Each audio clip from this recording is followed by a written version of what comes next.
Now for a little lightness. I'm not much of a seeds girl. They're so teeny tiny, and I have short, stubby fingers. Years ago, when attempting to take my gardening up a notch, I decided that I needed to plant seeds. I would attempt to drop them one by one, and I didn't have the patience for it. All I wanted to do was sprinkle them with my fingers the way the cooks sprinkle salt on the cooking channels. That experience led to a lot of frustration. They didn't germinate or they came up awkwardly. It was no fun. But I kept at it, this time using established plants rather than seeds, and boom, I ended up with a beautiful herb garden. I don't consider it cheating. Turns out I just needed accommodations. I like that line. Same goes for working in community. Who else may need accommodations? Today's service title, Delighting in Sowing the Seeds of Unitarian Universalism in Our County, was brought to us by our beloved Reverend Dr. Tovis Page, our former minister. She was passionate about engaging more fully with our UU siblings in San Mateo County. It was celebrating UUCC's milestone of becoming independent that inspired the title. So, how do we take steps to engage more fully with our UU siblings? How do we overcome the inevitable frustrations involved in coming out of our silos and lean into our faith to move forward? In fact, we already have our own success story to help us answer these questions. Remember the climate justice revival?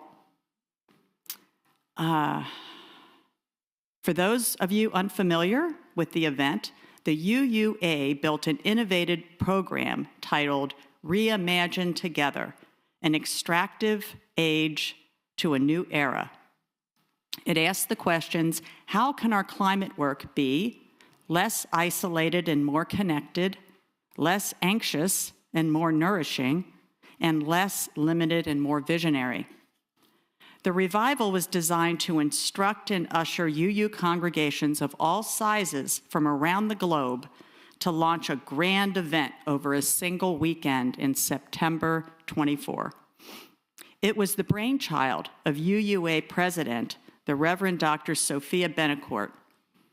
Among other roles in her career, she's an environmental ethicist. I didn't know such a thing existed. Rev Brian from UU Redwood City and Rev Tovis were on fire about this project. We recruited a handful of people who agreed to join our planning group. Unfortunately, the volunteer materials coming from the UUA were overwhelming, especially for our small congregation. Although there was interest, it turned out to be way too time-consuming for most people to take on a role. We had weekly Zoom meetings with UU Redwood City, and their situation was similar. Tovis and I powered through, and we were both tired and ready to abandon the project. But no, we put one foot in front of the other and kept going. At some point, we had a small attitude shift that was super helpful. We decided that if only 10 people showed up for the event, that would be okay. We would have learned a lot. That was enough for us to breathe. But then, lo and behold, more and more people started signing up to attend the event, and our weekly meetings became more productive. Now, here's where the magic happened.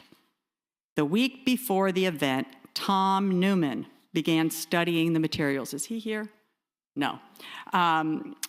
Both media tech and the overwhelming details of what the facilitators were expected to do. There were 8 or so facilitators ready to go. Tom had what seemed like instant clarity about how to simplify the role of the facilitators. And it worked. The program was engaging and people left happy. Several months later, UU Redwood City invited the people who attended the event, as well as people from other churches in the area, to come to UUFRC on a Saturday morning to discuss the outcomes of the revival and figure out next steps. UUCC and several of us from UUSM attended. A new group, Climate Justice Action, was born. UUSM members Miriam Menzel and Jim Musselman, hello, they're here, began attending the new Climate Justice Action meetings. And they became active. The seeds germinated slowly, and now 10 of us from UUSM are going to a Shoreway Recycling open house next week. This is just one of several activities and events that have taken place. Bit by bit, new relationships are being formed. One more thing, both UU Redwood City and UU Coastside community excel at social justice. At UUSM, we're just rebuilding our social justice programs. Cross-pollination, drawing on local experts may help a lot. Whether it's collaborating on social justice initiatives, sharing resources and leadership, or simply showing up for one another in times of need, our interconnectedness strengthens our faith and our impact. We can learn from one another's successes and missteps. We can offer mutual support through challenges, celebrate milestones together, like we are today, and collaborate in building a stronger UU community. Being in relationships also stretches us. It invites us to move beyond our comfort zones, to encounter diversity within our own tradition, and to grow through sometimes hard work of being in community. It teaches us humility and grace, and it keeps us accountable, not only to our own members, but to a broader covenant of shared purpose. So let's nurture these relationships, not as a burden or an obligation, but as a sacred practice. Let's remember that to be Unitarian Universalist is not only to believe in love and justice, but to live those values in community together.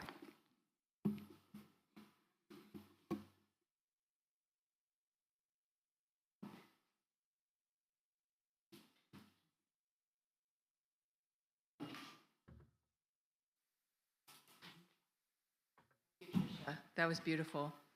I'm going to sing a song called Faith is a Forest. It's in our gray hymnal, but I'm going to bet every person here $1 that you've never sung this song. It's different from what we usually sing. Most of our tunes are based on in Western music. This is based on a Chinese folk tune, so it's a little bit different. You'll hear it, even if you're not like a trained musician, you'll hear that it's a bit different from it doesn't quite go where you expect it to go, and the rhythms are a little bit different. Hang in there, enjoy.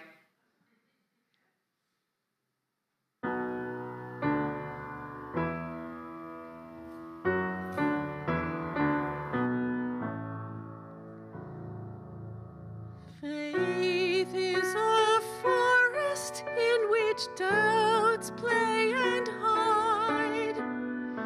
Insight can hear the still small voice deep inside.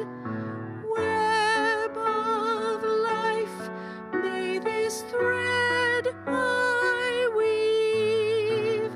Strength and commitment to all I believe. Vision be my guide as I seek my way. Lead me into this tender day. Speak through me in all I do and say. Seeds of both meek and strong are scattered in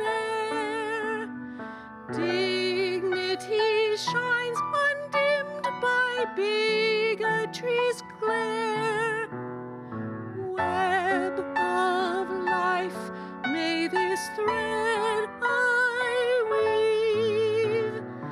Help me bear witness to all I believe. Justice be my guide as I seek my way. Lead me into this tender day. Speak through me in all I do and say. Fortune and famine ride the swift winds of chance.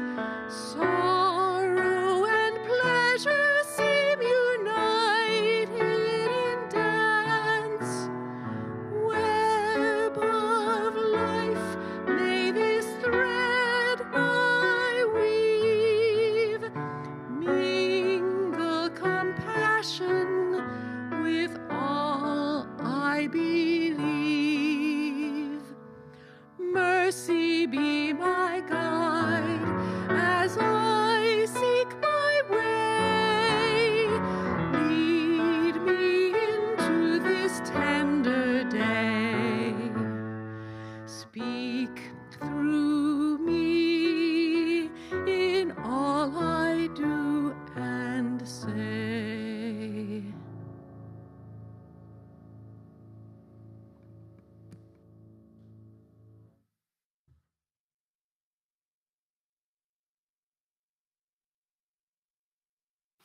Hello, my name is Noreen Heavlin, and I'm with the Unitarian Universalist co-site community. And I'm going to introduce myself. I've been part of UUSM for many years. Our son Perry went to RE here, and this has always been a wonderful community. And it's just so amazing to see what you've done with renovating the sanctuary, and such a lovely, lovely place. And now I'm going to sort of have a more human side to myself, and it's not scripted, but I'm not a jealous person, and I really am not, but the one thing I'm really jealous about is your choir. And oh my gosh, Becky, that was so beautiful. I don't feel like we're going to be really a real congregation until we get a choir, and I don't know when that's going to be. But your choir is just amazing, and you're so lucky to have so many talented and wonderful singers. And by the way, I did successfully bid on the song for the auction, so stay tuned and you'll see what I got to pick.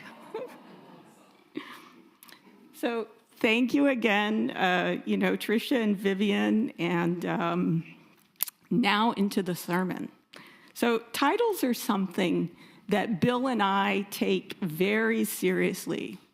Before choosing a final title, we consider the potential outreach and its likely interpretations.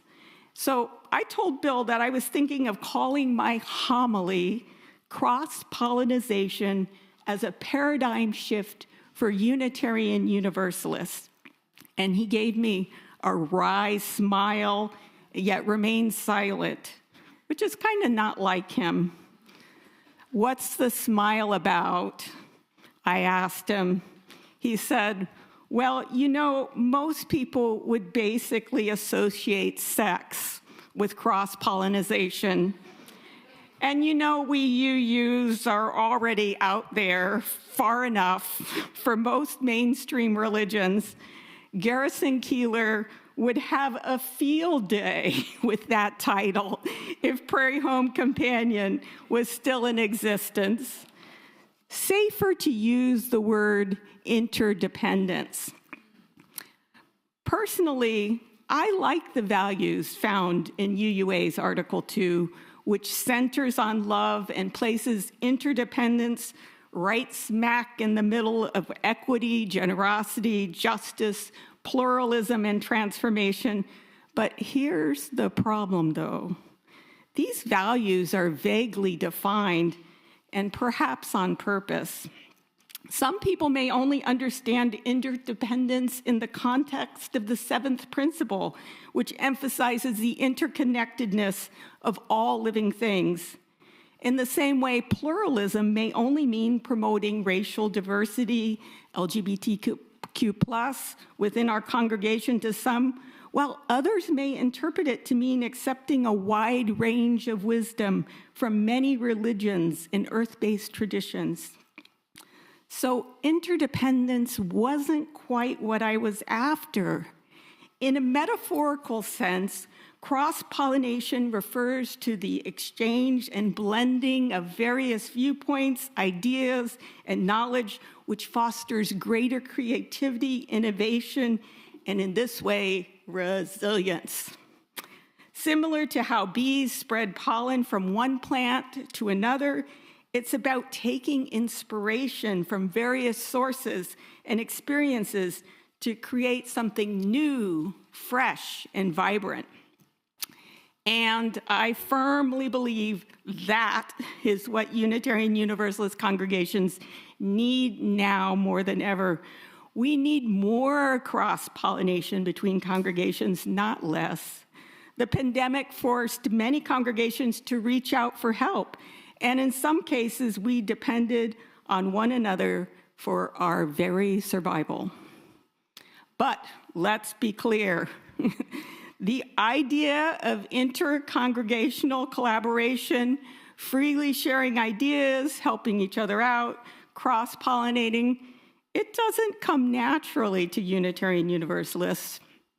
We are structured historically so that each congregation lives on its own island with its own tribe, and many people think that is a strength, and in some sense it is. You know, there's more stickiness.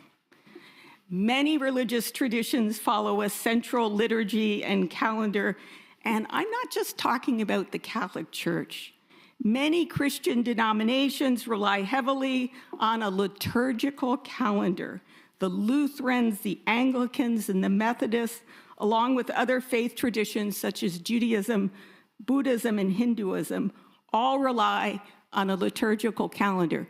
And I'm going to be a religion translator now, if people don't know what a liturgical calendar is. But you're kind of told what to say, you know? On any given day, on any given week, there's just the same thing that's covered in every single church and synagogue. How boring, right? We don't do that, and I think that's great. Yes, we Unitarian Universalists, we have a few unique rituals of our own, the flower and the water ceremonies, for instance, but really, there's just one ritual every Unitarian Universalist congregation employs, and that's lighting the chalice. That's it, folks. The rest is an open field, a playground for creative exploration. We can choose to follow touchstone themes or soul matters or none of the above. This freedom makes us more capable of responding from the pulpit to what's happening right now in the world, and that's a good thing. However, there is a clear disadvantage to reverting to the pattern of radical independence and self-reliance. Individuals and congregations can be stimulated and inspired by being exposed to diverse perspectives and ways of thinking, much like a flower benefits from receiving pollen from another flower.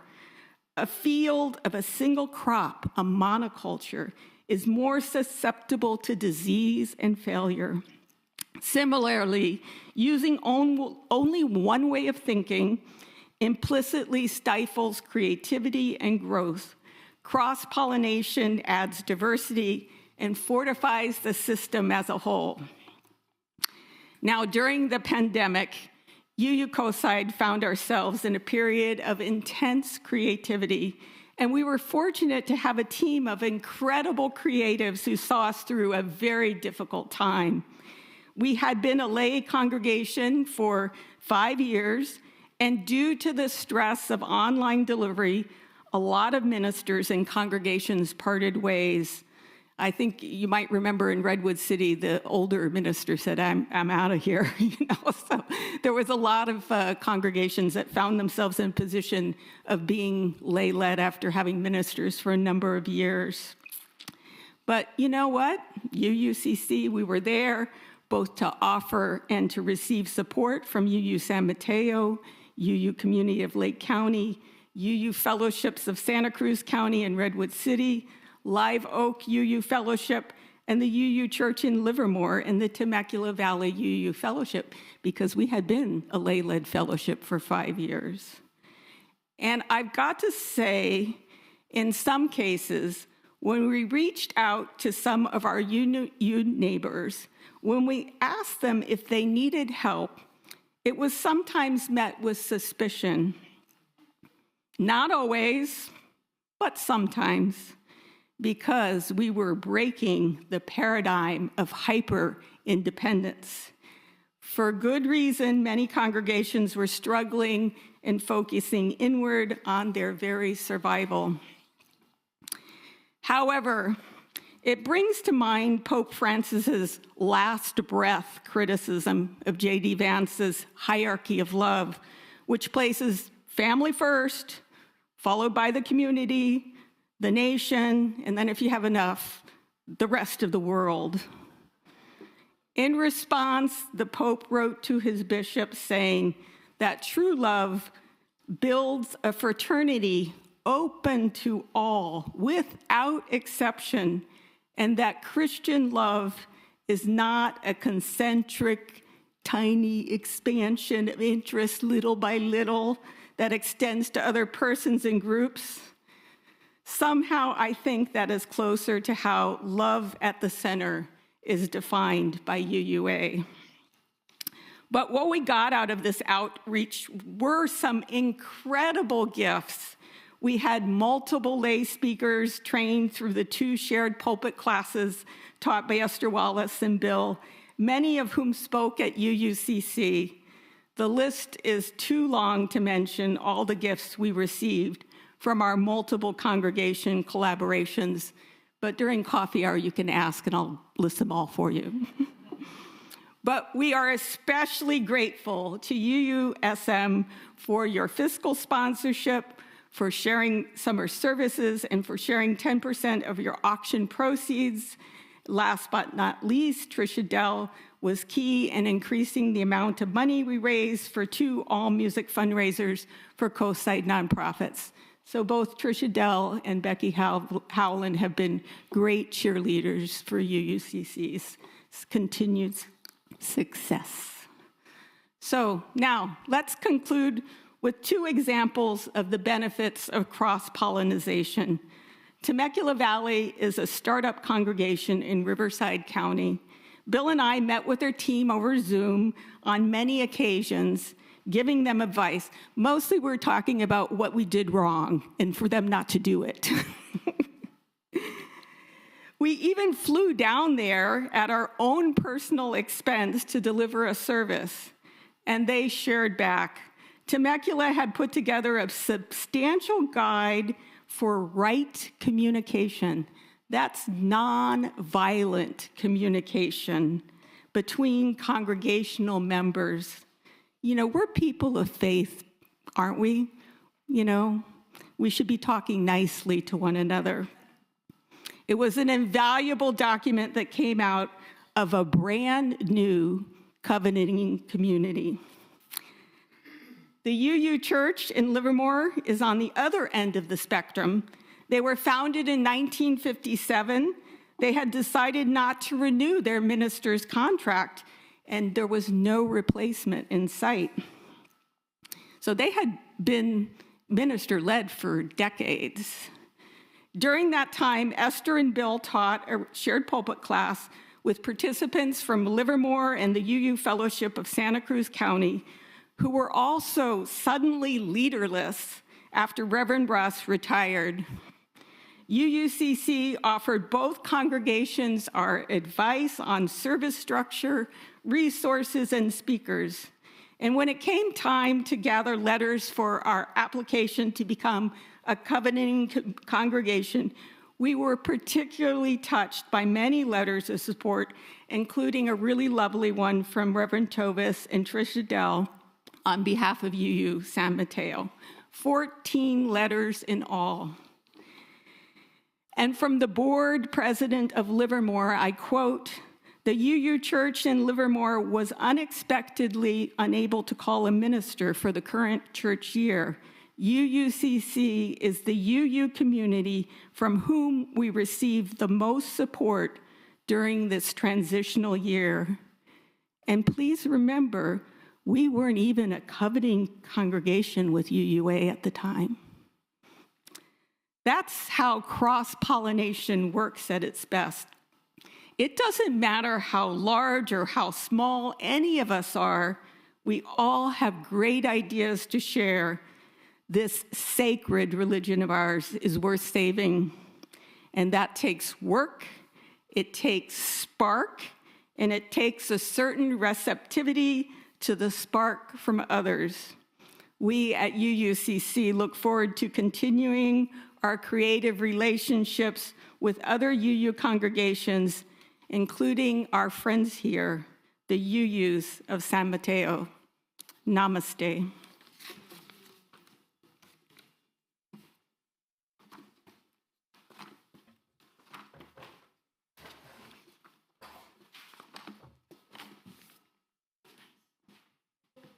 Dave?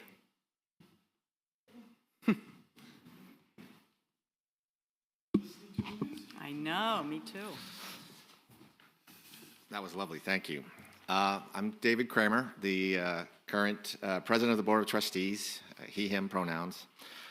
Today we gathered to celebrate the Unitarian Universalist co-side community and its successful journey to become a covenanting congregation of the Unitarian Universalist Association. On November 17th, 2016, in support of an effort to expand the growth of Unitarian Universalist movement on the coast side, a covenant was established between the Unitarian Universalists of San Mateo and an emerging community, one that would name itself Unitarian Universalist Coast-Side Community. From the very beginning, the vision was for UUCC to become its own congregation, and today that vision has been fulfilled.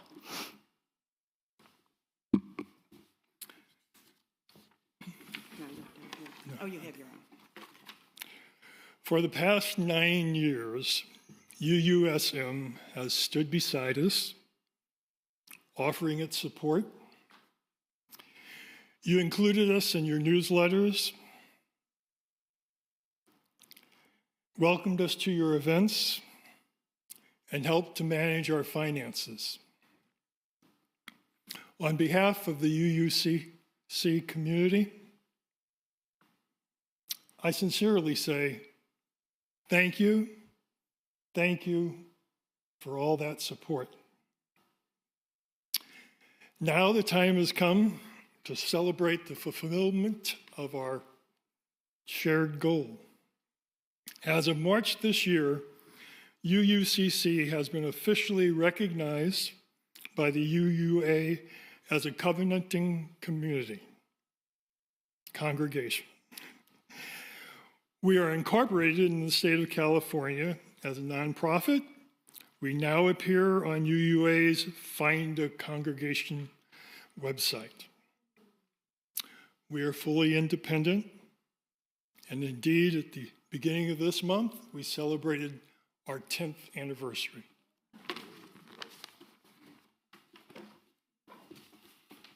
And for the past 9 years, UUCC has also stood beside UUSM. You offered your expertise, your speaker pool, participated in, and then facilitated multiple lay preaching courses, bid in our auction, gave generously through financial gifts, and extended warm and steady friendship. Today, we honor your achievement. We celebrate your emergence as an independent congregation within the UUA, and we offer our congratulations and blessings for your continued growth and success. Because this shared goal has been reached, our original covenant must now be dissolved. With deep gratitude, goodwill, and joy in your success, we release one another not in parting, but in celebrating a shared milestone. Our connection continues now as two independent congregations in covenant with the Unitarian Universalist Association and in mutual respect and kinship. So the UUCC. And so we release UUSM from the covenant that has guided our relationship. And so we release UUCC from the covenant that has guided our relationship. And together, we now make a new agreement, an agreement of goodwill, shared purpose, and mutual care for one another's thriving and success. Let us celebrate with applause.